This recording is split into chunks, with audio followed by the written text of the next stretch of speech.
అంటే కొన్ని అలా జరుగుతుంది. మీడియా వారికి అందరికీ నమస్కారం. అందరికీ సంక్రాంతి శుభాకాంక్షలు.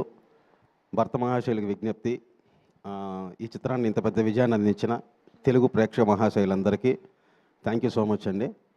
ఆల్మోస్ట్ 4-5 టైమ్స్ థియేటర్ విజిట్కి వెళ్ళాను. సో అంటే చాలా రోజుల తర్వాత అంటే చాలా హ్యాపీగా అనిపించింది అనమాట. ఎక్కడ కూడా అసలు గ్యాప్ లేకుండా నాన్ స్టాప్ నవ్వుతూనే ఉన్నారు. అంటే ఏ క్యారెక్టర్కి ఆ క్యారెక్టర్ కథలో నుంచి వచ్చి ఫన్ జనరేట్ చేస్తూ.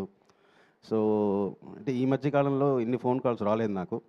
అందరూ కూడా ఫోన్ చేసి చాలా బాగుంది కామెడీ, నాన్ స్టాప్ నవ్వుకున్నాము, చాలా ఆర్గానిక్గా ఉంది ఫన్ను. అంటే నాకు కూడా ఒక డైరెక్టర్గా రవి గారు లాంటి పెద్ద హీరోతో సినిమా చేసేటప్పుడు ఒక స్టెప్ నేను కూడా అంటే మిగతా క్రాఫ్ట్స్ అన్నీ కూడా ఎలా హ్యాండిల్ చేయాలి, చిన్న స్టార్టింగ్ ఉండేది కాన్షియస్. తర్వాత సార్ ఇచ్చిన సపోర్ట్ వల్ల 100% అనుకున్నట్టు స్క్రీన్ మీద జనరేట్ అయింది.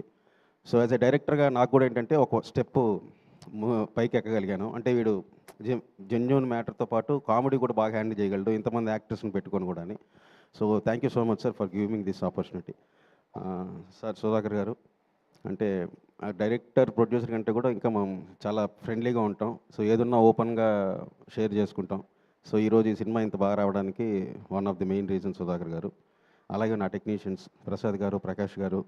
బీమ్స్ బాంబేలో ఉండి రాలేకపోయాడు. సో తన మ్యూజిక్ కానీ అంతా చాలా బాగా సెట్ అయింది. యాక్టర్స్ డింపుల్, ఆషిక, మురళి గారు, రోహన్ అన్నయ్య, స్పెషల్ థ్యాంక్స్ అన్నయ్య.